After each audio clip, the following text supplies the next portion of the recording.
Good morning, ladies and gentlemen, panel, audience. Welcome to the fourth edition of the Media Freedom Poll that we conducted now in 4 countries: Poland, Hungary, Slovakia, and the Czech Republic. It's the 4th time, so we are building already on what we polled in the last years. And we have been particularly surprised this year how quickly the populations in these 4 countries took on board the huge change in the political spectrum that we experience not only in the 4 countries being polled here, but in general in Europe and the world. So we're very excited to present this poll to you today here with a very large, as you can see, panel of experts, but not only is it large, they are all very, very sort of interesting players in the world of media, polling, and academia, and protecting media freedom in Europe and in their respective countries. So my name is Tessa Szyszkowitz. I am the chairperson of the Committee for Editorial Independence in the media house Ekonomia in Prague. I'm very grateful to everyone who came today. I will introduce you in a second, but especially that we could partner this year and have the support of the Slovak daily SME. I'm very happy to welcome Beáta Balogová, who welcomed us in Bratislava here today. Thank you for coming. Thank you for helping us set up this event. Also, our colleague Veronika Munk from the independent daily Denník is here. Thank you very much for being here. We had last year the event in Hungary, in Budapest. Márton Gergely from HVG is here. Thank you very much. We also have our colleague Márton Gergely from Ekonomia, from Hospodářské noviny. So it's very good to have you here again, as in the last years. And also, we presented in 2023 in Warsaw with Gazeta Wyborcza, and it's wonderful that we have this time Michał Olszewski here from Gazeta Wyborcza. And but that, of course, is not all. We have also the support of Reporters Without Borders in the last year. So we have our colleagues here, Alexandra Borchardt from the Austrian chapter of Reporters Without Borders, and also Pavol, Szalai. Well done, because we were discussing if the S set in the name in the Slovak, Hungarian, Polish, Austrian, German pronunciation, French pronunciation. He joins us today from Paris. So welcome to you, and also to Alexandra Borchardt, who is a member of the committee for editorial independence for long years already. And she's a German media expert, especially dealing with digital issues concerning media development. So she will also give us her insights into our poll. And of course, my predecessor in the job as the chairperson of the committee is Misha Glenny, who is now the rector of the Institute for Human Sciences in Vienna. Thank you for coming over. It's just a hop from Vienna to Bratislava, and everyone always is in time, which is lovely. My special thanks, of course, and the biggest thanks goes to Ekonomia, who helped set up the Media Freedom Poll with all the technical support and the support also for media freedom in the last years. I'm very happy to have Lenka Czernak here, she is the CEO of Ekonomia. Thank you for coming. And also the biggest thanks maybe goes to the financial support of this Media Freedom Poll 2025, the Bakalau Foundation. And we have Václav here from the Bakalau Foundation. Thank you very much for coming. But the most important thing, of course, is if somebody can make a poll, if you have the expertise for polling. So we partnered with Median, the Czech polling institute, And our man from the Committee for Editorial Independence is, as always, Václav Štětka. Thank you very much for spending so much time and developing all the questions, building on 4 years of polling, asking people what actually is important for them in this age of social media and legacy media fighting for public attention. And what we found what's really, really interesting this year is it is by now quite clear that people really care for media freedom and the freedom of speech. But what we found this year particularly striking is people not only want to have media freedom, they also want to have media freedom protected from interference, protected from interference of governments, but also from outside players. And interestingly, already after 3-4 months of the US administration changing, we can see that the US suddenly is being seen as a threat to media, to interference in independent media in Europe, which is something that I did not expect, I have to say. And it goes to say that people who are consuming media are often at least as aware of what's happening in media than people who are like us producing media. So without further ado, I would say Václav Štětka, please present the Media Freedom Poll 2025. Okay, thank you, Tessa. Good morning, everyone.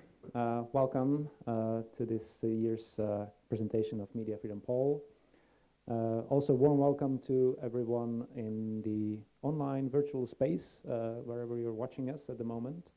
It is my pleasure to introduce you to some selected findings from this year's Media Freedom Poll. As Tessa mentioned, it is a 4th edition, which makes it particularly interesting and exciting because we are not only able to compare the data across the 4 countries, but also across the 4-time period.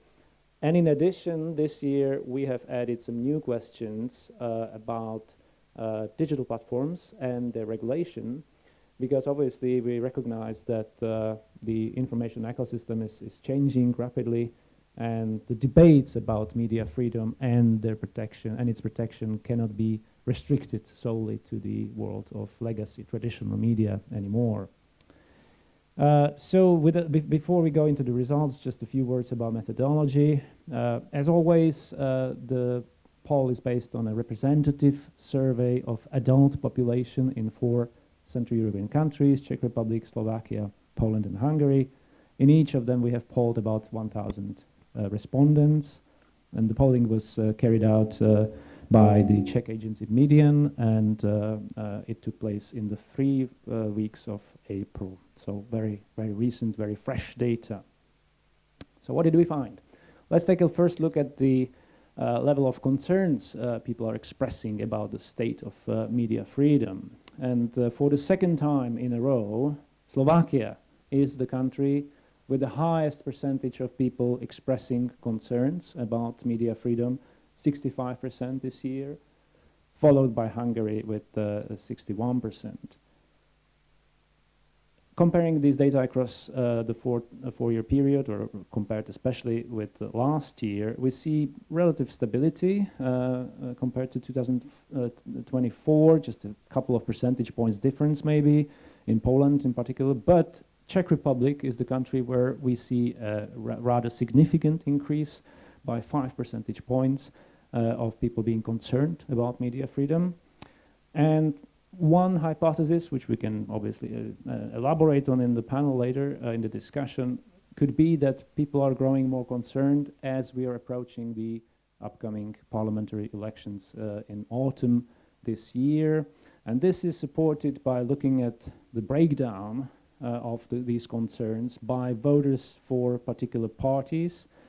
This is a slide which shows voters of 2 main parties in each country, the main opposition party and main governing party, voters of those parties in the last legislative elections. So these are not electoral preferences, these are data from the last parliamentary elections whenever they took place in each country. So if you look at Czech Republic, you can see that the voters of the currently governing party, Spolu, or coalition, grew more concerned by actually 11 percentage points compared to last year. Overall, the pattern is quite clear across the countries. Opposition parties, voters of opposition parties are significantly more concerned about media freedom than voters of governing parties. When we look at the perceived threats to media freedom from specific actors, we can see that in Hungary and Slovakia, people are most concerned about the government as the biggest source of threat to media freedom, compared to the other types of threats, other actors, so media owners or business interests, and digital platforms. In the Czech Republic, it's the media owners or business interests who are viewed as the biggest sources of threats. And actually, Czech Republic is also the only country in the whole region where more people are expressing concerns about digital platforms than about the government. So that's an interesting finding. Just like last year and the years before, we have asked people several sets of questions about media, their attitudes to media independence, autonomy, as well as about the level of media trust. So starting with political independence, most people, actually vast majority in all the countries, are very much supportive of media being politically independent from the government. Basically, the support is between 78 to 85%. In the Czech Republic, we see a gradual decline of that support from initially 86%, but it's still overwhelmingly supportive. People are also broadly supportive of media autonomy from undue interferences or influences by their owners. Majority of people in each country are very much aware that that's a precondition for media freedom as well. However, we do see a steady decline of the level of support. So fewer people than last year and the year before in 3 out of the 4 countries are supportive of media being independent of their owners. And likewise, we see a gradual decline of support for the idea that public service media should be independent from the government in terms of the content. So again, majority of people are in favor of politically independent content of public service media. However, this level of support has been on a decline in Czech Republic, Slovakia, Poland, as well as in Hungary, actually, compared to last year, at least. And again, we can maybe elaborate on that later in the panel. Just like last year, we have not only asked about attitudes to media freedom on the level of media as an institution as a whole, but we went down to the level of specific media types as well: public service media, commercial, print media, online, and social media. And we see, well, basically, there are a couple main takeaways from this graph. First of all, we see a general decline of trust across all those types of media and across all countries as well. And since we are in Slovakia, I think it's worth emphasizing or pointing out that we saw a sharp drop in the perceived public service media freedom in Slovakia down to the level which is actually below Hungary. And also to point out that social media and messaging apps are considered to be relatively the most free media type in all 4 countries. And as mentioned, we also ask not just about media freedom, but also about perceived trustworthiness of all those specific media types. Again, a drop in the level of trustworthiness, so people trust all those types of media relatively less than last year. But there is an interesting exception to the general rule, namely that in Hungary, the trust in social media and messaging apps is higher than trust to all other types of media, all legacy media. So that's, again, something maybe for the panel to unpack. And I should also add something that is not in this slide, but in the long version of slides, which you have also received in the press release. So the trust in social media in Hungary is mainly driven by the opposition party voters. So those who are more sort of pro-liberal, pro-democracy are trusting social media and messaging apps much more than voters of Fidesz. So moving on from the perceived freedom and trustworthiness to what should be done to safeguard media freedom. We see very steady support for strengthening of national legislation to support, to protect media freedom, even though it has still, again, declined slightly, but it's still very much above the 2/3 of the population in each of the 4 countries. People are much less keen on economic support by the state as a means of supporting media freedom. In Czech Republic, as a matter of fact, more people are against the idea that there should be some subsidies or tax reliefs for media than people who are in favor of that. And with regards to the role of EU is still very much perceived as a powerful actor that should be involved in protecting media freedom. Across all 4 countries, we see majority of people supporting the idea that the EU should impose penalties or some kind of sanctions on countries whose governments interfere with media freedom. And the level of agreement with this role of EU has grown steadily in Hungary from 51% in 2022 to 60% just this year. So as I mentioned, we have added this year quite a few questions on people's opinions and attitudes towards digital platforms, digital content, and how it should be, whether and how it should be regulated. So starting with the role of the EU, again, majority of people in all the countries believe that EU should be able to sanction social media platforms who are somehow disrespecting or not abiding by the rules concerning online content. Most people are supportive of this idea in Poland, as a matter of fact, 66%. And if we look at the breakdown by this of these attitudes by electoral behavior, we see again a clear pattern.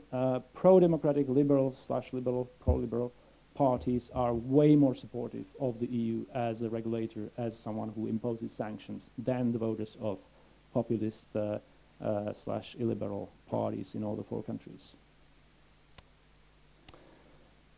Then we ask people about their opinions on specific types of digital content, problematic, if you will, digital content, and whether and how it should be moderated or taken care of by the platforms, by social media platforms. So this reaches from content promoting or encouraging terrorism over to content promoting self-harm, cyberbullying, violence against specific people, hate speech as well, all the way to false or misleading information related to politics. And as you can see from this rather complex graph, what it tells you is actually the fact that the overwhelming majority, almost 90% of people, 87, 89% of people, want some kind of action against either of the types of this content. In other words, they want social media platform to do something about it and not to just let it run freely. So either they want this content to be removed, that's overwhelmingly, that's the most popular option, or they want this content to be made less visible, so restricting the visibility, or they want the content to be amended by some kind of context. But either way, they want some form of action, and the percentage of people who don't want this action at all is really marginal, just 4 or 5, 3 percentage points. And if we zoom in on just the people who said that this content should be removed, we see a couple of things. First of all, this idea of a removal of content is most popular in Slovakia and in Poland, compared to Czech Republic and Hungary, where it is relatively less popular option. Majority of people agree on most type of content being removed. They are less sure about false or misleading information related to health, and less sure about the false or misleading information related to politics in particular. And that's in Czech Republic. Actually, more people want this type of content, the last row, information related to politics, to be rather restricted or amended with some kind of added context rather than removed. There's a general agreement or support for some form of action against misleading or deceitful manipulated content, especially with regards to content impersonating legitimate news sources or AI-generated deep fakes, if you will. So people do want this content to be taken care of. And there's also a general appetite for stronger pursuit of transparency of algorithms on social media platforms. People believe that digital platforms should disclose more openly how they decide about whether to remove or what kind of content should be removed, what kind of content should be suppressed or promoted. People also want digital platforms to emphasize, to prioritize trustworthy, legitimate and trustworthy content over the content from sources that are known to spread disinformation. The final block of slides relates to people's perceived concerns about threats to information environment coming from abroad. So we gave people several options, several countries, and asked them whether they are concerned about their potential influence on domestic media and public opinion. We did it for the second year in a row, so we can compare the changes. And as you can see, there's been an increase in people's concerns about Russia in 3 out of the 4 countries. In Hungary, actually, it went down for some reason. But by far the most interesting result or finding from this slide is, as you can see, probably the results related to the US. There's been a huge rise of people's concerns about the US across the board, across the 4 countries. Actually, the highest hike was observed in Slovakia. So that's something, obviously, for later discussion, I think. With regards to what's going on in the States. And following up on that, we have also added a question specifically on Elon Musk as an individual, a non-state but individual actor who, as obviously we know, has been influencing public opinion or trying to quite intensely in the late months. So there's people are concerned about Elon Musk quite a lot. In 3 out of the 4 countries, only in Hungary, the percentage of people concerned about Elon Musk does not exceed 50%. So these are just the average scores for people concerned about these particular actors across the V4 countries. So as you can see, actually, and interestingly, the US is now the second most feared actor after surpassing even China by 1 percentage point, but still it's a fascinating result. So this is just breaking these figures down to electoral behavior. Again, a clear pattern. Voters of parties who are more on the populist side of the spectrum are much less concerned about Elon Musk. Voters for liberal democratic parties, generally speaking, are way more concerned about his influence, and particularly voters of progressive Slovakia, 83% of them being concerned. So, a lot to unpack for the panel, a lot of data, and there's even more. If you're not satisfied with what you have just seen, you can check our website where we have available the long version of the slides with a lot more cross-tabulations, comparing those data by age, by electoral preferences as well. So, I hope you'll find it interesting, and thank you for your attention. Thank you very much, Václav, for this incredible work and also for the specifics about it. Maybe we could go around here now on the panel to pick up specific results that are also relevant for each country.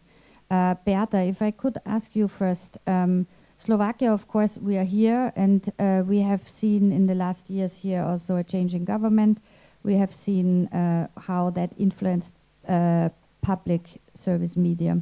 What we see now in this poll is that actually the trust, not only in the public television, went down, but also in the commercial media went down.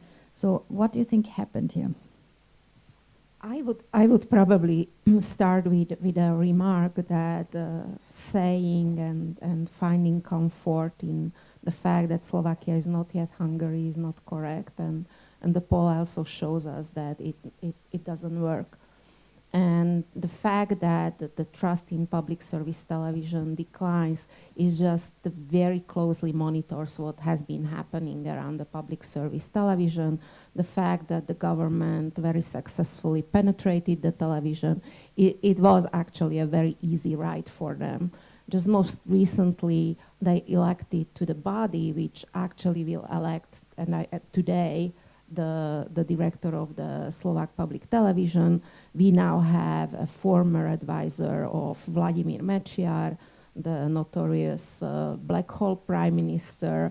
We have an abusive believer of flat earth theory. We have there a lawyer who is being criminally prosecuted. So it's just I'm just picking up a couple people who will influence who will manage the public service television.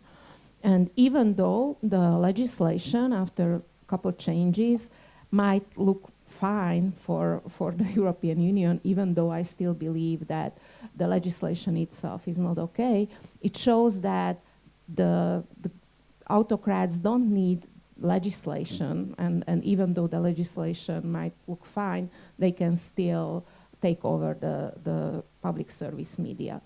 And why also the trust in commercial media declined? Because in Slovakia, the commercial media is under constant verbal attack from the government. And Robert Fico, since taking over, he has been very openly threatening and criticizing the public service Markiza television. And because the Markiza is owned by a investor who is very active in wide sphere, business spheres in Slovakia, so it's understandable that they cannot be completely ignorant, or they cannot completely ignore the voice of Robert Fico. What is actually interesting, and I would also pick up the fact that in Slovakia the trust in platforms and messaging channels is higher, even though these channels are one of the main source for politicians to spread misinformation and propaganda. And it is a paradox, because these platforms push back on media content or on serious information still, and they are not partners in communication. For example, just recently they blocked one of my posts in which I was supporting Peter Bardi, who was attacked by the Prime Minister, and I got never any answer from the platform why they blocked my entry. So I also would pick on the fact that even though the most serious issue is verbal abuse coming from social media, in Slovakia they approve the highest approval comes from removal of terrorism content, which might be linked to the fact that in a couple of days there will be a 1-year anniversary of the assassination trial of Robert Fico, and there was a lot of talk about calling it a terrorist act, and I think that respondents might have responded to that. And maybe I will stop and we can go back to other. Well, fortunately, it was only an assassination attempt that failed. But I think we can maybe put down the result on this question on this specific point. But Veronika, if I can ask you, working also for an independent Slovak daily that is also a digital media that is also active in actively writing and for a Hungarian audience, and sort of being in this sphere. If you could think of how the situation now for media is changing in the legislation, also in terms of financing, and how if it has become more or less complicated, and if this is also seen in the poll, in the results, on who to trust in as an actor, public financing, private financing, and financing from abroad or from sources like Denník N also had a very, very successful sourcing from micro donations from readers this year, this past month. So how would you see the situation reflected in the poll? Yes, like watching this data and watching my home country Hungary's results and the country where I work in Slovakia, it's like the most alarming data appeared in basically every aspect. And the two countries are quite similar, that the polarization in the society results that people understand that that the governments are the largest actors of fear in terms of impact on media freedom of two countries. We were asked about the financial background and how financial independence can support for independence. Here in Slovakia is much more developed than in Hungary. Like Denník N, where I work, or Denník SME, where Beáta works, are quite successful in terms of readers' revenue. For instance, Denník N has like more than 80,000 subscribers, and like more than 80% of the revenue stream is coming directly from the readers. So it doesn't need to rely on much more on advertisement or any kind of subsidies or grants or institutional forces. There is a much diverse scene in terms of financial background in Hungary, where the still remaining independent media actors are somehow traditionally relies on institutional sources, not all of them, but like many of them, trying to keep their heads above the water financially while fighting their independency.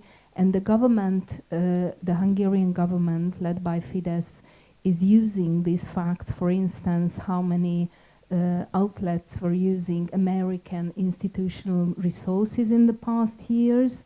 And as soon as the USAID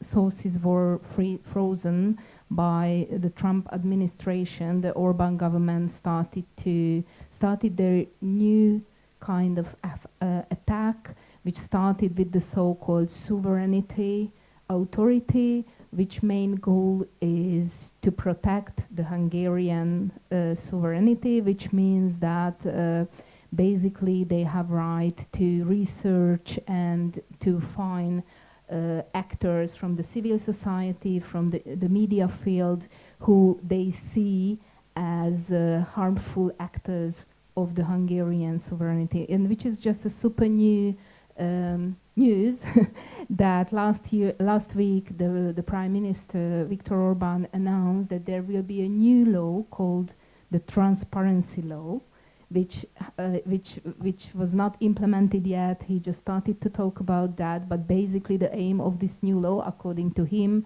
which was announced on a press conference that he attended, is the aim that like actors, like media outlets who somehow serve foreign causes, like America, the previous administrations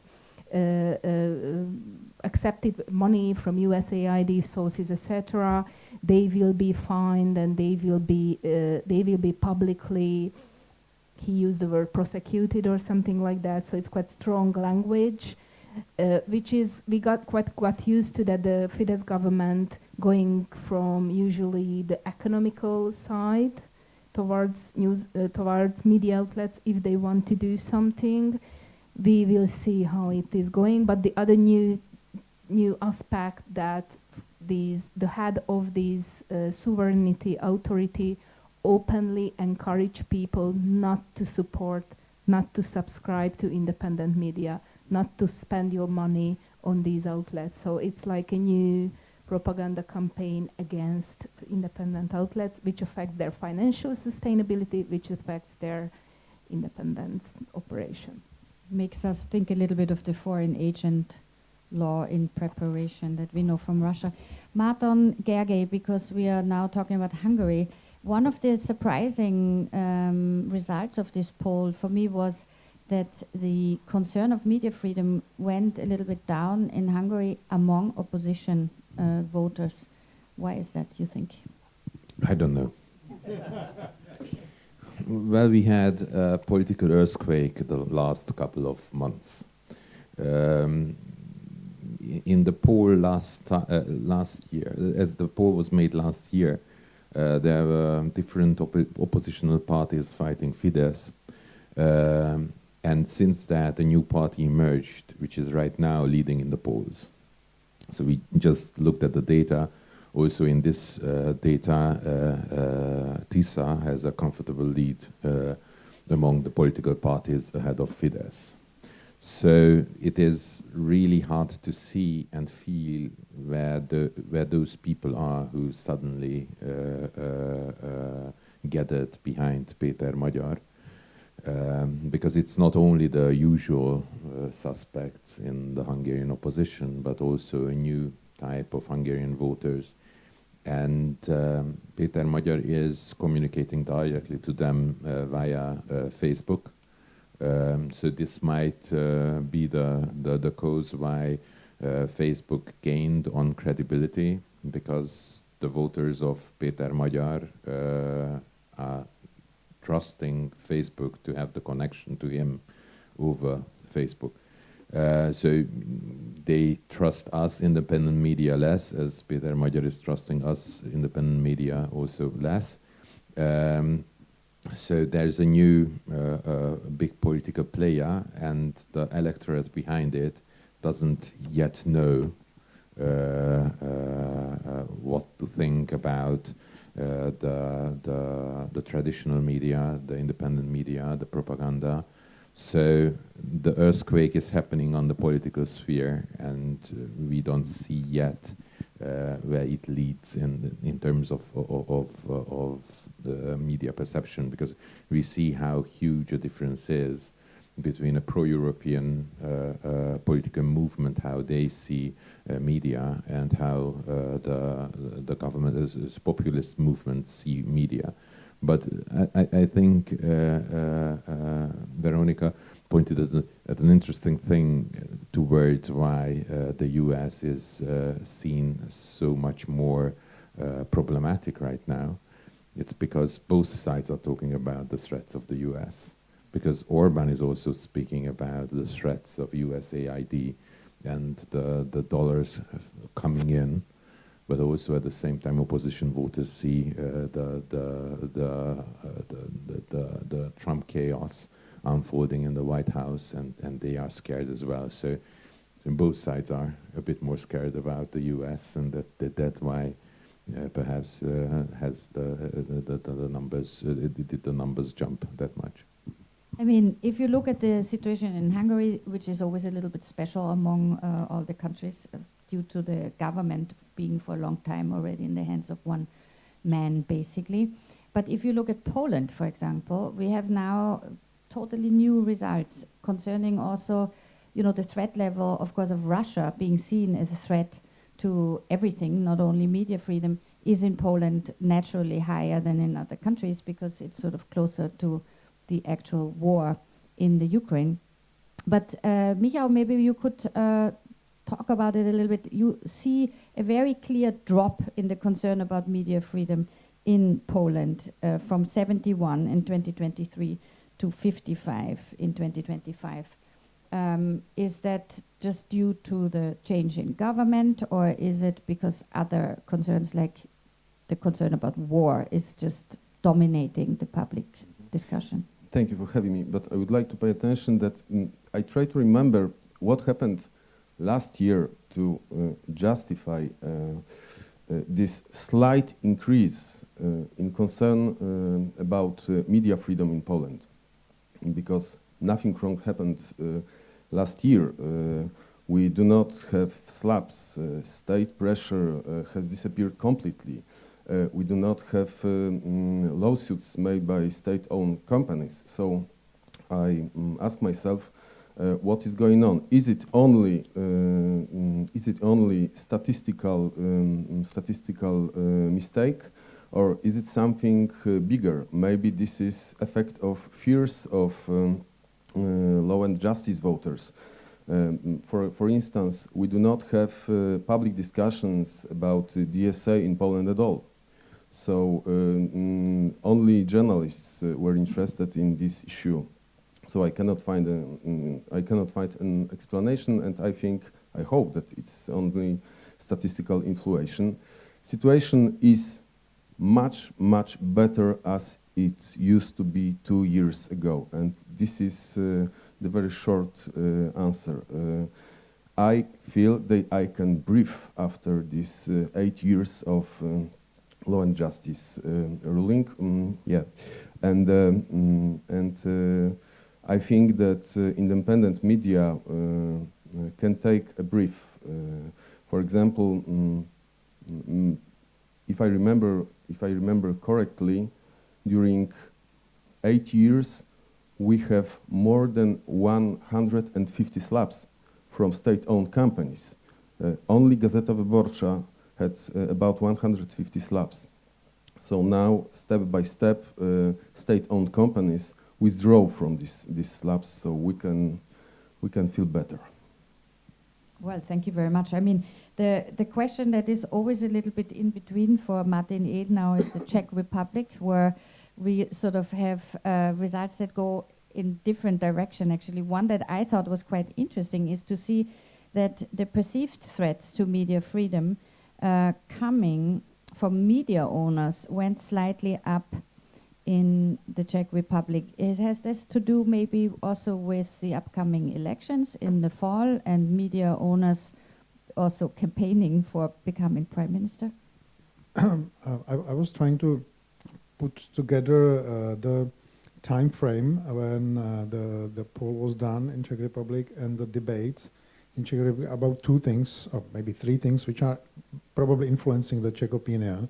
And I think it's first is elections, because probably in the end of the September, date is not set yet, but the latest date is I think mid-October. So elections and anything connected with that. But unlike in the previous years, where the main question connected with the media freedom/threat was ownership of the media by Mr. Babiš, by the big media group, which he sold already. Now the debate is concentrated around the public media. Around the first topic is a fee, which is financing the public media, and the second topic, which was just very actual, and this is, I think, influencing also the poll, is the debate about the director of the public television, because this guy was very unfortunately making many changes in the television. Then he somehow he had the support in the board of the television from the certain part of the politicians, but then he basically screwed up everything, and he lost support from all his enemies and friends. So now we are changing the director of the public television just a couple of months before election. So I think this is one of the things. But for the average person, I think the question of the fees, because we had to increase fee, and I'm working majority of my life in the private media, so I somehow don't understand the cries of my colleagues from the public media about how they do not have money. If I can judge that they have a lot of space to save, to say so, to save some money for the quality of work. But on the other hand, this is kind of attaching the topic of media freedom/threat to average Czech. Maybe we can bring in here at that point talking about license fees, because that's a topic not only in the 4 countries polled, but has been a huge topic also in the Austrian election last fall. where the far right was campaigning for abolishing it, and some of the other parties are trying to sort of at least invent a new model of financing public service television without completely abolishing the responsibility that the financing needs to come somewhere except from advertising. And so, Alexandra Dworzak, if I can ask you how you think it influenced also the debate that Reporters Without Borders now found with the Press Freedom Index, where Austria suddenly played a little bit of a better role than it did in previous years. Thank you very much, Tessa. Basically, we have to say Austria is doing much better. It's now on position 22. So if you look at the Visegrad 4 countries, it would be the second best after Czechia.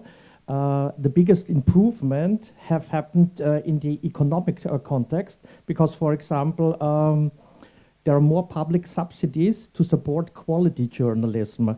But on the other hand, the biggest problem, or one of the biggest problems in Austria, is that media outlets are so heavily dependent on public money. So it's not just about the ORF, the public broadcaster, but it's also about the traditional media outlets, as well as support, for example, for new online products, which are really hard, or they have it really hard to be on the market and stay on the market.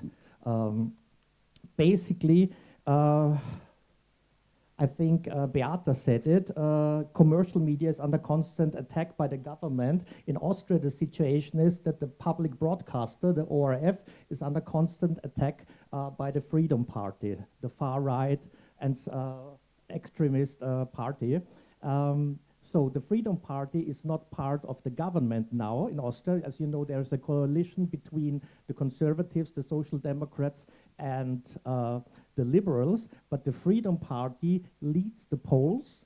They have got, they are at about 33% in the polls, 11 points in front of the Conservatives, and they still dictate more or less the discourse on media freedom. And their discourse is about delegitimizing traditional media, legislative media, however you want to call it, just to shift the people to their media empire they have built. So is, for example, their YouTube channel, the alternative media scene and also chats like Telegram. So we have got a highly toxic situation, and the traditional parties are also responsible for it because of the influence on parties of the ORF. But this is a longer story, and I think I make a break now. But I want to explain what's here at stake at a later moment, if it's okay. Yeah, thank you very much. I mean, of course, Pavol, you have the sort of global view of Reporters Without Borders from Paris on the situation where the threats come from. I mean, you're probably at the moment mostly concerned that Palestinian journalists in Gaza are being killed in the hundreds by now.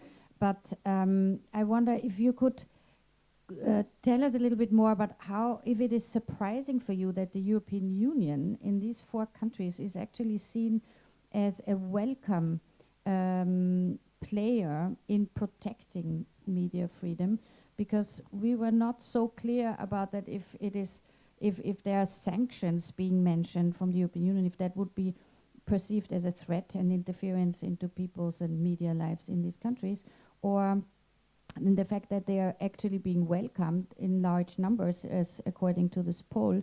Is that a surprise to you? Yeah, good morning. Thank you.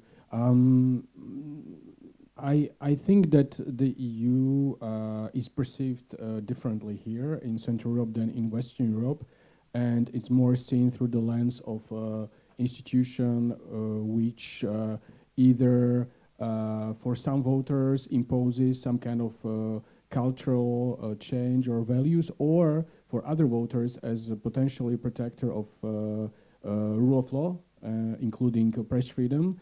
And unfortunately, I have to say that we have seen the EU Commission not playing a very strong role recently, the new European Commission, not being very vocal about this issue. But we hope that that will evolve and that the EU, for example, hasn't said its last word on the, for example, on the law on public broadcasting in Slovakia, because we believe it's totally not in line with the European Media Freedom Act voted last year. And just one example, the person mentioned by Beáta, Loughborough, he's vice chair of the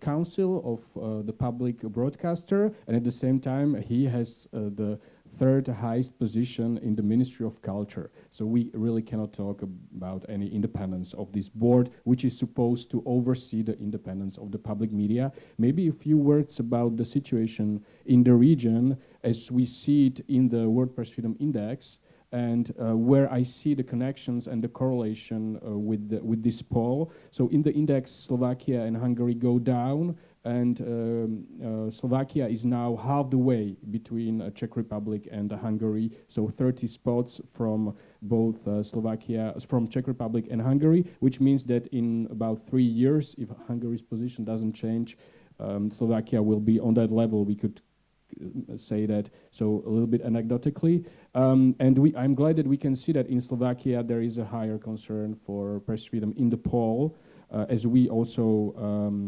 see it in our index. In Poland, Czech Republic, they go up on the other hand, and this can be attributed really to the political situation, the political factors,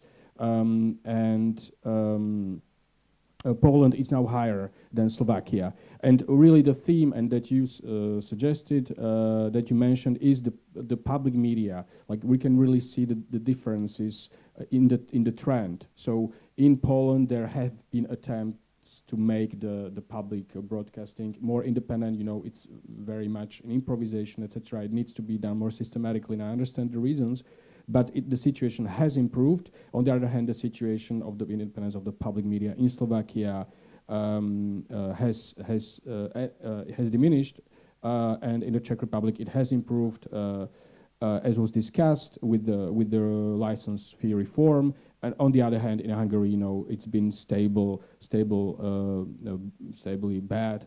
And Hungary's position doesn't change in the index. And we can see that there are two specificities regarding this region as compared maybe to Western Europe. The first is really this sensitivity to the political cycles. So it will have the Czech election, but this is really very determining and too much determining for press freedom in the region. And the other specificity is the external influence from both Russia and now from the US, which is negative, and actually the decisions of the Trump administration amplify the negative impact of the Russian propaganda and of the Russian Federation here. We can talk about US aid and how it's used in the communication of the local authoritarian politicians. We can talk about the liquidation of Radio of Europe and Voice of America, which also have been reaching the public in this part of Europe.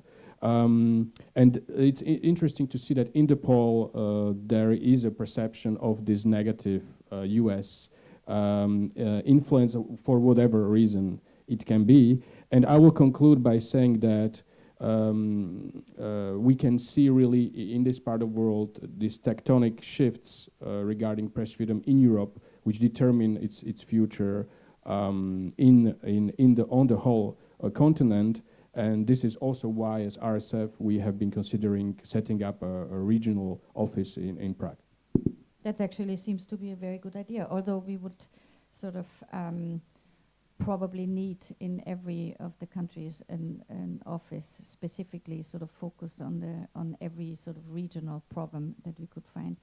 But Alexandra Borchardt, you're a media researcher, also a journalist, former journalist, but specifically dealing with digital media and threats coming from that side. And it's quite interesting because in our daily debate about digital media and social or unsocial media, we have the feeling that we need to see how we can ride this beast. How can we regulate social media? How do we deal with the toxic sphere of social media? And now we see in this poll that people here in some countries think that social media is actually more independent and giving them more information or free information than other players in the media sphere. So how do you connect these two ways how we think about social media? Yeah, thank you, Tessa. The major finding that I can see from this poll is really that people are smart. People very sensitively react to changes in the environment. And let me make the case here, and let me give you more of a bird's eye perspective on this. The general narrative is, and it's also supported by the data, for example, of the Digital News Report of the Reuters Institute that I'm affiliated with.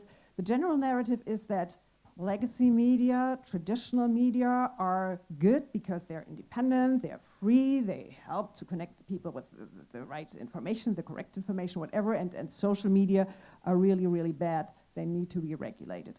Well, people who express their opinions in this poll, they think differently about this, because obviously they sense that the legacy media are not as free as they're supposed to be. They don't trust it too much. They feel that they're actually victims of state capture, and we've heard many voices here on this panel supporting this view that state capture is actually a big issue. So people are smart and they say, okay, then let's move to social media. Let's go to the social networks, because these are my pockets of freedom where I can express myself, where I can find a variety of opinion, where I can really listen to lots of different voices. But this is not in the sense that J.D. Vance, the US vice president, said that at the infamous Munich Security Conference this year, like, you in Europe, you do censorship and the free expression is actually with us in the US. No, it's the other way around. People feel like these are our pockets of freedom and we want these pockets to be protected, and we need them to be protected by institutions like the European Union. And this is why there's actually lots of content that we don't want to have on there and that needs to be regulated and taken out. And everyone who has really dealt with these issues of removal of content or rating content down or making content less visible, whatever, knows how really super difficult this is. I was also a part of the expert committee on freedom of expression and digital technologies at the Council of Europe a couple of years ago. And we really had lots of debates on this, and the only thing we could really agree on was really, let's remove illegal content, or let's really regulate illegal content, but the rest of the content should be free, because it is freedom of expression. But people don't seem to want to stop it there, because they feel very uncomfortable with content that is disturbing, for example, threatening the health of their children. So people are really, really skeptical of, is that freedom that is there on social media can be protected? And actually, I'm not surprised, as some people are, that they feel like removal of political information is like their least favorite. Well, this is because it's so super difficult to actually draw a line on what to remove, what is actually really misinformation and disinformation, or what is just political opinion. So they are sort of torn, should we just let this go? Should we just downrank this? So it's really, people are really smart in that aspect also, that they know, when you have a terrorist threat, you know what that is. When you encourage people to harm other people, you know that this is, not what we want. But political opinion, as some interview partner that I recently interviewed said, like, you can't moderate away disagreement. You can't really fact-check away disagreement. So people are really smart in that sense also, and that's why I find this poll extremely useful and valuable also for the general media discourse, for the international media discourse that is much more black and white in terms of here's the good legacy media and here's the bad social media. Misha, let's zoom out a little bit from local situation, maybe. I mean, one of the really striking results here about the concerns about influence of specific countries or actors on domestic media and public opinion, we have touched on it already. It's quite astonishing to see that the US is being perceived by many as a threat. But, you know, if you look at it and it says 58% think that China is a threat and 59% think it's the US. In my lifetime, I would not have expected that. Thanks, Tessa. Let me first of all reiterate what Alexandra was saying about the encouraging and positive message that we get from this poll, and that is a considerable majority of people are concerned about assaults on their media freedom. So that's the sort of baseline optimism I have. I want to have a look in terms of Central Europe very briefly at where we were 18 months ago before the election in Poland in September or October 2023.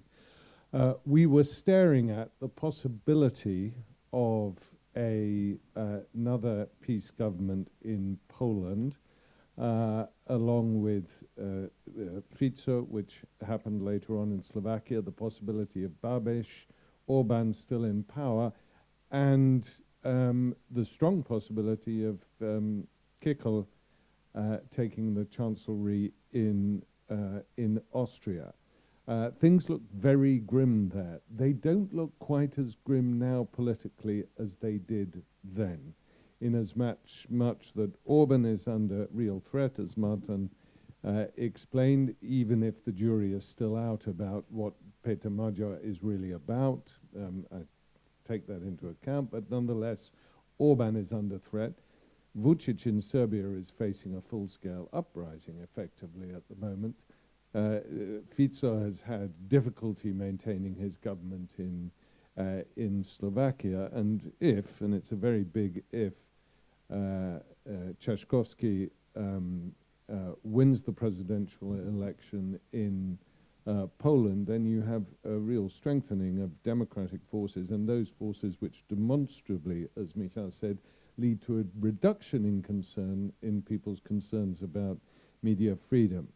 And if that were to happen, I think you'd see that Babiš, who is much more of an opportunist than the rest of them in the Czech Republic, would seek more moderate allies as opposed to the hardline allies, which are also his opportunities. So I don't want us to drown in pessimism, which is not to say that the situation isn't really serious.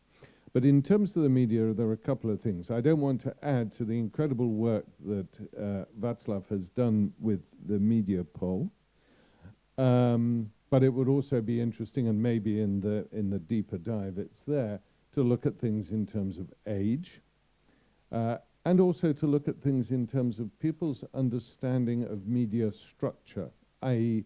not just who owns the media, but who owns the communication methods which actually bring the media to your device. And I will come to that in a sec when it comes to Elon Musk and the United States and the threat that Tessa was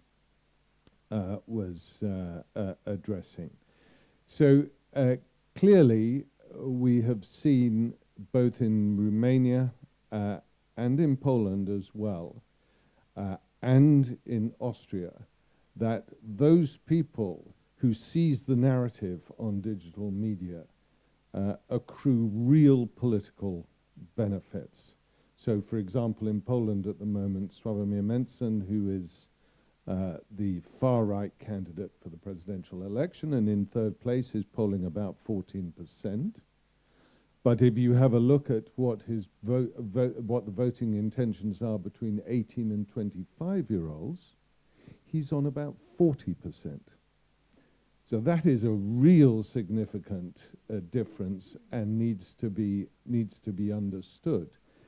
You mentioned FPÖ TV on YouTube. The FPÖ have taken to social media like ducks to water in a way that the other parties in Austria have not done. They absolutely dominate social media, and as a consequence, this accrues incredible political benefits to them, particularly outside of Vienna. None of the other parties, I watch FPÖ TV on a regular basis to see what they're doing. It's professionally managed, it's professionally produced, and there's no other political party which is doing anything like this. So it's a real concern, this, but it's also up to other political forces to understand what is going on and to do something about it, to do something about it themselves. The real threat, which you alluded to, Tessa, is the issue of public service TV and how you finance this. Now, you have active hostility to public service TV from people like the FPÖ, who say that they want to get rid of the general charge that the public pays for the ORF. But you have a structural issue here as well, which particularly affects somebody like the BBC, but it will affect Polish public broadcasting and Austrian public broadcasting, and that is the creeping domination of streamers. This is a much bigger topic, but it's one that has to be addressed in this mix when discussing public service broadcasting. And as regards the digital content in the United States, Trump, Musk, etc. Well, the first thing is that Trump has had a positive effect in certain political environments, or at least I would perceive it as a positive effect.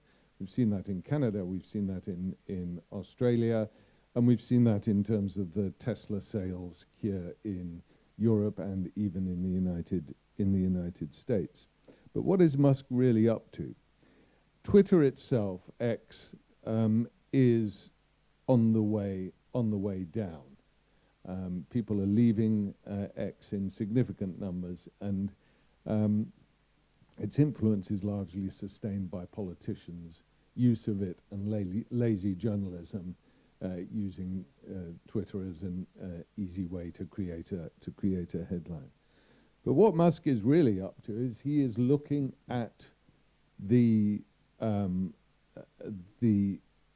skeleton of information exchange of communications networks. And he is doing this through Starlink. Starlink now has 6,000 satellites circulating around the Earth. The nearest competitor is Eutelsat, which has 630 satellites circling around the Earth. And Eutelsat has said it will not enter the consumer market, where Musk is concentrating on the consumer market in the United States, but also everywhere else in the world. And he is looking to control not just internet connections, but he's had a big success recently in the United States with the Federal Communications Commissions, whereby he will be allowed to use Starlink for telephone communications. This has huge implications for the United States, but also for Europe. All of our network systems ultimately are influenced by huge American corporations.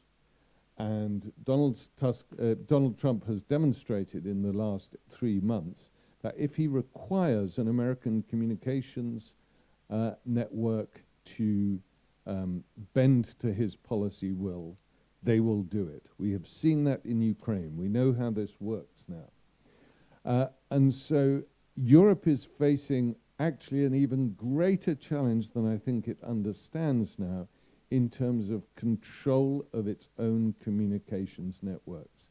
And although that seems like a distant thing at the moment, it will have immense impact on our media and our freedom of expression. I think that the work that the Media Freedom Poll does is actually really illuminating in so many ways. But at some point we need to start engaging even beyond that, even beyond how the parochial is functioning, and to see what the bigger picture is in terms of control now that the United States appears to be detaching itself from Europe, but is nonetheless still deep inside the mechanism and guts of European communications. Well, thank you. I mean, we have a couple of minutes, or like 15 minutes left of our time. So I would like open the debate also to the hall if we have any questions, but also to the panel to just pick up maybe on 2-3 themes that came up now in the last hour. One thing that I find quite interesting is, do we have a question online? Hannah, would you maybe read it to us? On Slido, we have actually 4 questions. 2 of them regard regulation. First question, is the regulation keeping up with the threat of disinformation and manipulative algorithms? If government moves too slowly, foreign states or profiteers will cause chaos. And I would just like to add another question on regulation. Do you think there needs to be regulation to combat the dead internet theory? Social media companies seem happy to allow bots to dominate online discussion. Okay, so these are general questions which are not specifically or addressed to one of you, but I think it could be quite an interesting experiment also to ask, for example, Beáta, you, what do you do if you think about regulation and you have people sort of trying to spread this information also over the website, coming to you, after you, on social media? How much regulation do we need, and is the regulation being offered by the EU but also by the government? Here, is it enough, or is it the wrong one, or what do we need? First, I would like to stress that if the EU would do enough job to enforce the regulation which is already existing, that would be great.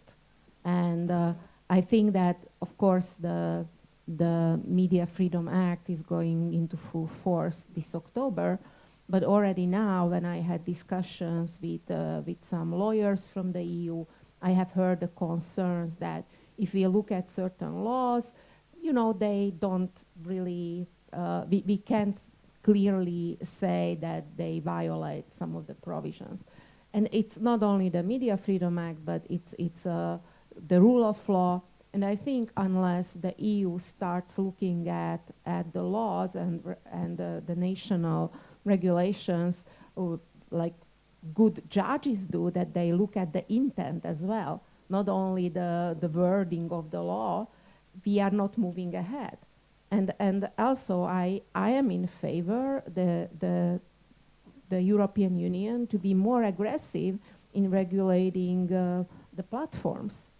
Because also, again, going back to the Media Freedom Act and some of the EU legislation regarding platforms, we journalists were promised that these regulations and the ongoing discussion with Meta would elevate us to the position of partners when talking to the platforms. I haven't experienced any of that yet. We are at most, like the best version scenario is that we are sort of VIP clients, but that doesn't work either. And I don't think that the media should be a client to the platform. We should be partners, and seeing how artificially the platforms are pushing back our content and enforcing political content. And I completely understand what was said, that it's very difficult to regulate and to delete disinformation when it comes to political content. But I think that with a clearer message to the platforms about the ratio of news and information, and how more transparency, how our content is being treated by the platforms would really help the situation. Martin Il. On this specific field of regulation, I had a quite significant experience, which leads me to one very doomy conclusion. I was moderating a couple of months ago the debate in Czech Parliament about the experience of Romania and TikTok and what we can take out of that for our elections in Czech Republic. But there was some, and many people around the table, there were journalists, politicians, experts, sociologists, were speaking like Beáta about EU must do this, EU should do that.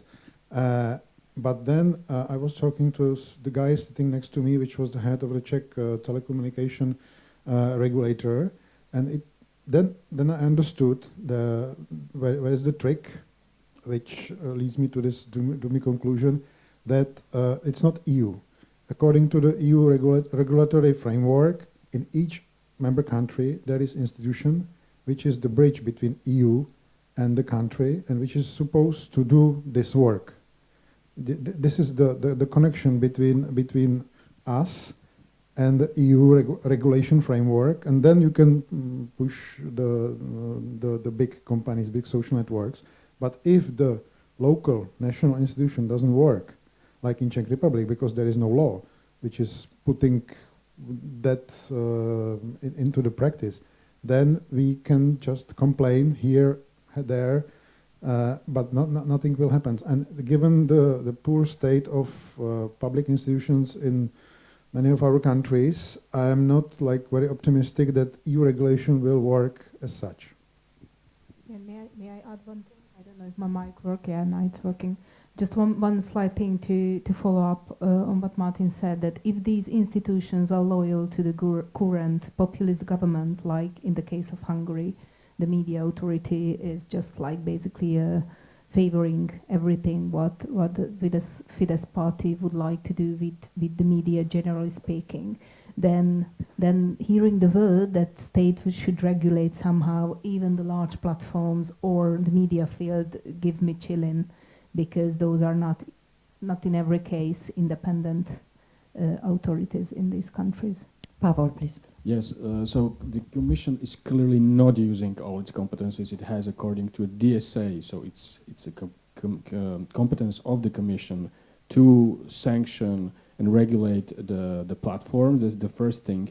And if we don't like the word regulation, we can just talk about transparency when it comes to platforms, because we have no idea like how these algorithms work. And the third thing is that we must oblige the platforms to promote trustworthy information, journalistic information, to the detriment of fake news. And the last thing I will say is that we wouldn't have so much of this Russian propaganda if we didn't have it on the social networks. This is how it's spread mainly. Alexandra, maybe you can also address a little bit the question on the bots. Yeah, particularly the question on regulation. There's actually no way that regulators can really keep up with the speed of the technological development, and I completely agree with Beáta, who said it would be really great if they could keep up with compliance with the laws that are already out there. Nevertheless, what we haven't talked about is what's happening now with artificial intelligence, and important is, I think, from my perspective, to also have a positive have a positive interpretation on what regulation could achieve, other than just deleting content that people don't want to have or that threatens freedom or whatever. It's even more important to really promote quality content, to promote free and independent quality journalism. And for example, Reporters Without Borders has this journalism trust initiative that could be used to really favor content that is really done by quality outlets. So this will be a major question. How can we actually make sure that we have an information environment in the AI age where people can still trust that information that's out there, that people can still see that trustworthy and factual information is surfaced in these AI search environments. So that is really, even I think, much more important to have this positive, constructive approach of surfacing quality information, because you will never be able to regulate all the bots or all the bad content that's out there. That's just there's no reason. But really making sure that quality content is brought to the surface. This is a big challenge in this new age of artificial intelligence mediated information. Michał.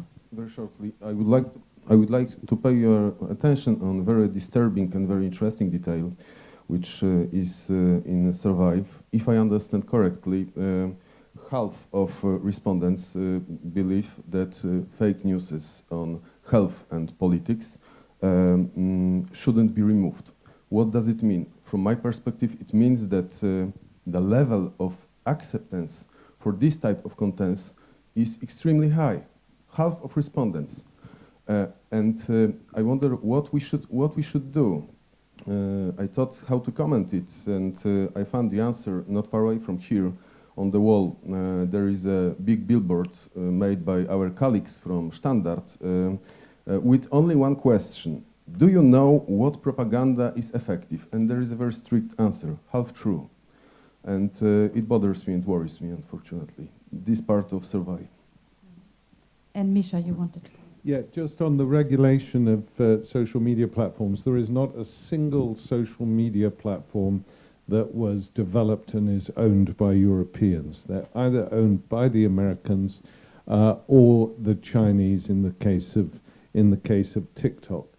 Now that we have Donald Trump and we have J.D. Vance explaining what, from his perspective and the United States perspective, freedom of speech means, i.e. let any bullshit go and don't regulate, that's partly an ideological thing, but it's also an economic thing, because while Trump wants to put tariffs on manufactured goods coming into the United States, the other side of that coin is he doesn't want any tariffs or hindrance to digital services created in the United States, by which we're talking about Meta, LinkedIn, X, etc., etc. And we have seen with the US-UK deal recently on trade that the British government has agreed to lower taxes on digital services, i.e. to give restricted access of American platforms into the UK. And this is the problem facing Europe, is that these are the only social media platforms that exist.